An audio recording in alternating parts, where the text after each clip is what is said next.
Sleepy classes के सारे subject. मुझे पता चला था कि sleepy classes sleepy classes sleepy classes sleepy classes sleepy classes sleepy classes sleepy classes मेरा स्लीपी के साथ इंटरेक्शन हुआ। Sleepy classes sleepy classes I completely relied on your channel. Sleepy की वीडियोस भी देखी है। Sleepy classes sleepy classes is one of those मतलब institution जहाँ पे सभी टीचर अच्छे हैं।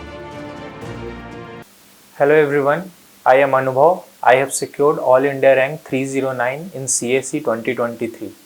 I am here to share my strategy of GS3 with all of you. I have scored one of the highest marks in GS3 and many people find it difficult to score a good marks in GS3. तो मैं 4-5 points में आपको GS3 में better करने की strategy share करूँगा।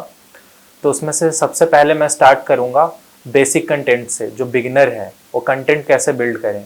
जैसे कि GS3 में 5 पिलर्स होते हैं, economics, agriculture, security, environment and science and tech. तो सबसे पहले जो न्यू कमर्स हैं मैं उनको बोलूँगा कि GS3 क्योंकि काफ़ी टेक्निकल नेचर का है, उसमें इकोनॉमी है, सिक्योरिटी है, तो उसमें सबसे पहले वो बेसिक अंडरस्टैंडिंग बिल्ड करें। इसके लिए वो सिलेबस को डाउनलोड करें और सिलेबस के हर टॉपिक को यूट्यूब पे या गूगल पे सर्च करके उसको होलिस्टिकली समझने की कोशिश करें। एंड आफ्टर डैट वो ट्राई करें कि मेंस ओरिएंटेड अपनी प्रिपरेशन पहले स्टार्ट करें, प्रीलिम्स के पहले ही स्टार्ट कर दें। उसके लिए वो मेंस के टॉपिक वाइज नोट्स बनाना शुरू करें और मेंस के टॉपिक वाइज नोट्स वो 1 पेजर नोट बना सकते हैं, ऑनलाइन नोट बना सकते हैं। इसके लिए वो गूगल की हेल्प लें। गूगल पे कोचिंग इंस्टीट्यूट्स ने हर टॉपिक पे काफ़ी सारा मटेरियल डाला होता है, तो उससे वो कंटेंट फिल्टर आउट करके 1 पेजर नोट बनाने की कोशिश करें हर टॉपिक पे। और वो नोट्स देखने में कैसे होते हैं, इसके लिए वो टॉपर चैनल्स का हेल्प ले सकते हैं। हर साल हंड्रेड्स ऑफ टॉपर्स अपने नोट्स और अपने स्टडी मटेरियल टेलीग्राम चैनल्स पे शेयर करते हैं। उससे वो एक रेफरेंस ले सकते हैं कि नोट्स कितने लंबे होते हैं, वो किन किन एरियाज को कवर करते हैं और क्या डाइवर्सिटी होती है उनकी। जैसे नोट्स में इंट्रोडक्शन होना चाहिए, उस टॉपिक का बेसिक बैकग्राउंड होना चाहिए, उस टॉपिक से रिलेटेड जो भी इश्यूज़ हैं वो होने चाहिए, सजेशंस होने चाहिए कि कैसे उस चीज़ को और बेटर कर सकते हैं, और एक कंक्लूजन होना चाहिए। GS3 में वैल्यू एडिशन का इम्पोर्टेंस काफ़ी ज़्यादा होता है। वैल्यू एडिशन के लिए फैक्ट्स का आप यूज़ कर सकते हैं और डेटा पॉइंट्स का यूज़ कर सकते हैं। डेटा पॉइंट से हर पॉइंट को सब्सटेंशिएट करना काफ़ी इंपॉर्टेंट होता है, उसके बिना आपके पॉइंट्स काफ़ी हॉलो लगेंगे। जैसे कि गवर्नमेंट की रिपोर्ट्स होती है, NSO की, नीति आयोग की रिपोर्ट होती है, CMI रिपोर्ट होती है, इनको आप ट्राई करें ज़्यादा से ज़्यादा कोट करने का। और इन डेटा पॉइंट्स को आप इकोनॉमिक सर्वे, बजट, न्यूज़पेपर्स, इन जगहों से आप एक जगह इकट्ठा कर सकते हैं। इसके बाद कमिटी रिपोर्ट्स, गवर्नमेंट की स्कीम्स, जो भी टॉपिक्स हैं वो आपके पास पहले से प्रिपेयर्ड होने चाहिए। और एक और चीज़ GS3 में जो वैल्यू एडिशन जो काफ़ी इंपॉर्टेंट होता है, मुझे लगता है इसी वजह से काफ़ी लोग बाकी GS में स्कोर कर पाते हैं, इसमें नहीं कर पाते हैं, क्योंकि इसमें मुझे लगता है कि मार्किंग हार्श होती है अगर आपका पॉइंट सब्सटेंशिएटेड नहीं है तो इसके लिए मैंने एक तरीका अपनाया था कि वैल्यू एडिशन को ही मैं पहले याद करता था और उस डेटा पॉइंट या उस एग्जाम्पल या उस कमिटी रिपोर्ट से उससे मैं पॉइंट की तरफ जाता था। जैसे पहले मैं वैल्यू एडिशन याद कर लेता था और उससे मैं पॉइंट सोचता था कि इस वैल्यू एडिशन को किस पॉइंट्स के साथ मैं यूज़ कर सकता हूँ। इससे मेरे पेपर में ज़्यादातर पॉइंट्स में वैल्यू एडिशन पहले से होता था। और इसके बाद मैं बोलूँगा कि इन चीज़ों को कंपाइल कहाँ से करें। तो कंपाइल करने के 4-5 सोर्सेज हैं। सबसे पहले तो आप बजट से और इकोनॉमिक सर्वे से कर सकते हैं, नीति आयोग के रिपोर्ट से कर सकते हैं, और थोड़ा अगर आप शॉर्टकट की तरफ जाएं तो आप टॉपर चैनल से टॉपर के नोट से कर सकते हैं और टॉपर कॉपीज से कर सकते हैं। लेकिन मैं न्यू कमर्स को और जिनके पास टाइम अवेलेबल है उनको ये चीज़ अवॉइड करने बोलूँगा। मैं बोलूँगा कि आप न्यूज़पेपर्स को फॉलो करें, ईयर राउंड फॉलो करें, और उससे डेटा पॉइंट्स और वैल्यू एडिशन मटेरियल कमिटी को आप इकट्ठा कर सकते हैं। और यहाँ तक हम बॉडी की तरफ बात कर रहे थे कि आपका बॉडी कैसा होना चाहिए। पॉइंट्स की काफ़ी सारी डाइवर्सिटी होनी चाहिए, डिमांड को एड्रेस करना चाहिए और उसमें वैल्यू एडिशन होना चाहिए, डेटा फैक्ट से सब्सटेंशिएटेड होना चाहिए।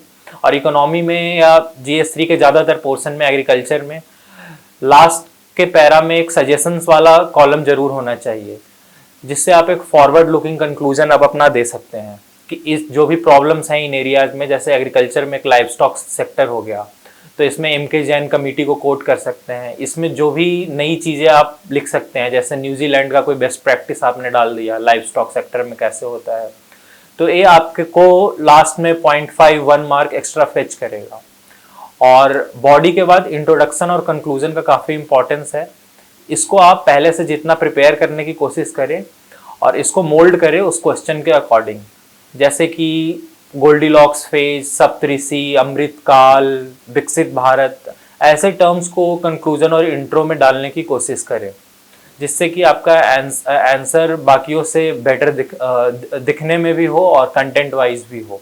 डीकेटी एक इस मामले में आई यूज टू ऑल्सो, जब मैं एस्पिरेंट थी तो मैं भी डीकेटी देखा करती थी। I use to see the toppers talk there also, so for me it is a very great honour कि मुझे भी इसमें बोलने का मौका मिल रहा है, सो थैंक यू। और साइंस एंड टेक और इन्वायरमेंट वाले पार्ट के लिए स्पेशली, इनके लिए मैंने मेंस ओरिएंटेड ज़्यादा प्रिपरेशन नहीं किया था। मैंने प्रीलिम्स के ही कंटेंट को मेंस के फॉर्म में मॉडिफाई कर लिया था। एक्स्ट्रा ये किया था कि इंट्रोडक्शन, कंक्लूजन और कुछ वैल्यू एडिशन इनके लिए इकट्ठा किया था, पर मोस्टली जो मेरा आंसर का स्ट्रक्चर होता था वो प्रीलिम्स के ही नोट से होता था, क्योंकि साइंस एंड टेक और इन्वायरमेंट काफ़ी डायनामिक है। इन्वायरमेंट में क्लाइमेट चेंज, बायोडाइवर्सिटी, ये सारे एरिया हम प्रीलिम्स में काफ़ी ज़्यादा पढ़ते हैं। साइंस एंड टेक में कुछ हम पोर्शंस को पहले से प्रिपेयर कर सकते हैं, जैसे कंट्रीब्यूशन ऑफ फेमस साइंटिस्ट हो गए, या nano technology, biotechnology, artificial intelligence, ऐसे टॉपिक्स जो हर साल पूछे जाते हैं किसी न किसी फॉर्म में, उसको हम पहले से नोट्स के फॉर्म में प्रिपेयर कर सकते हैं। और इनका वैल्यू एडिशन करना काफ़ी इजी हो जाता है प्रीलिम्स के ही कंटेंट से। जैसे कोई भी नया COP28 हुआ या कोई भी नई स्कीम आई, उसको आप वैल्यू एडिशन मटेरियल की तरह यूज़ कर सकते हैं। और एक कंटेंट इकट्ठा करना एक बात हो गई कि आपने काफ़ी सारा डेटा पॉइंट्स और फैक्ट्स कर लिया, एक कोई कंपाइलेशन खरीद लिया, याद भी कर लिया, पर इसको यूज़ करना एग्ज़ाम में और रेलेवेंट फॉर्म में यूज़ करना काफ़ी डिफ़िकल्ट होता है, जिसी की वजह से मुझे लगता है कि काफ़ी लोगों के मार्क्स नहीं आ पाते हैं। तो उसको आप काफ़ी ग्रेजुअली आप डेवलप कर पाइएगा, उसका कोई शॉर्टकट नहीं है। वो आप टेस्ट में बार बार अप्लाई करके ग्रेजुअली आप इस चीज़ में आप मास्टरी डेवलप कर सकते हैं। तो मैं इसके लिए यही बोलूँगा कि आप ज़्यादा से ज़्यादा टेस्ट दें और अपने मटेरियल को, जो कि कंसाइज में काफ़ी फॉर्म में होना चाहिए, तभी आप याद रख पाएंगे, क्योंकि एग्ज़ाम में एक ही दिन 2 पेपर होते हैं और बैक टू बैक पेपर्स होते हैं। तो आपका मटेरियल कंसाइज होना चाहिए, लेकिन उसकी यूजेबिलिटी काफ़ी हाई होनी चाहिए, और उसके लिए फंडामेंटल आपका बहुत क्लियर होना चाहिए। आपको टॉपिक की अंडरस्टैंडिंग होनी चाहिए। जैसे कोई भी टॉपिक पूछा गया है तो उसका 360 व्यू आपको पता हो कि इंफ्रास्ट्रक्चर है तो इंफ्रास्ट्रक्चर का मतलब सिर्फ लॉजिस्टिक्स या बिल्डिंग्स नहीं होता है, सिर्फ रेलवेज नहीं होता है, उसके अंडर जितने भी चीज़ें आती हैं, जैसे digital infrastructure, social infrastructure, physical infrastructure, तो आपको काफ़ी ब्रॉडली पता होना चाहिए और सबके बारे में आपको कंसाइज वे में नॉलेज होनी चाहिए। इससे आप आंसर को टू द पॉइंट, डिमांड के अकॉर्डिंग और प्रिसाइज बना सकते हैं। GS3 के आंसर्स में मैं फाइनली कंक्लूड यही करूँगा कि डिमांड को हिट करना चाहिए, और इसमें थोड़ा GS2 और GS4 जैसे आंसर्स नहीं होने चाहिए। इसमें आपके जो आंसर्स हैं वो ज़्यादा एनालिसिस बेस्ड नहीं हो, ज़्यादा लंबे नहीं हो, काफ़ी सारे पॉइंट्स हो, डाइवर्स पॉइंट्स हो, और ज़्यादा से ज़्यादा पॉइंट्स वैलिडेट किए हुए हों, डेटा पॉइंट्स और कमिटी रिपोर्ट्स और फैक्ट्स से। और एक और चीज़ बोलूँगा कि डाइवर्सिटी, ऑब्जेक्टिविटी होनी चाहिए आपके आंसर्स में, और डिमांड को हिट करना चाहिए।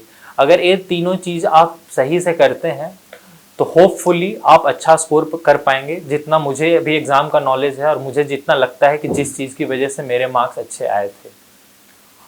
तो फाइनली DKT को मैं थैंक यू बोलूँगा मुझे इस प्लेटफॉर्म पे इनवाइट करने के लिए, ताकि मैं अपनी स्ट्रैटेजी शेयर कर सकूँ और ज़्यादा से ज़्यादा स्टूडेंट्स इससे बेनिफिट ले सकें।